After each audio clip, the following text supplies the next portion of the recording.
ఒకవేళ మిమ్మల్ని పాము కాటు వేస్తే ఈ తప్పులు అస్సలు చేయకండి. ముందుగా మిమ్మల్ని పాము కాటు వేసిన చోట ఉంగరం లాంటి ఏమైనా వస్తువులు ఉంటే వెంటనే వాటిని బయటకు తీయండి, లేదంటే తర్వాత ప్రాబ్లం అవుతుంది. పాము కాటు వేసిన తర్వాత తాడుతో కట్టడం లాంటివి అస్సలు చేయకూడదు.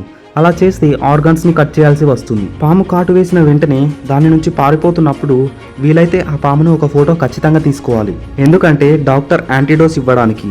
మీకు కుదిరితే ఆ పాము ఏ టైంలో కాటు వేసిందో నోట్ చేసుకోండి. పాము కాటేసినప్పుడు రక్తం వస్తే పొరపాటున కూడా ఆపకండి, ఎందుకంటే ఆ రక్తంలోనే కొంత విషయం బయటకు పోతుంది. అండ్ సినిమాల్లో చూపించినట్టుగా పాము విషాన్ని నోటితో పీల్చడం లాంటివి పొరపాటున కూడా చేయకండి. పాము కాటేసిన చోటుని కొద్దిగా కూడా కదిలించకండి, లేదంటే అది బాడీలోకి చాలా వేగంగా స్ప్రెడ్ అవుతుంది. పాము కాటేసిన ప్రతిసారి మీరు భయపడాల్సిన అవసరం లేదు.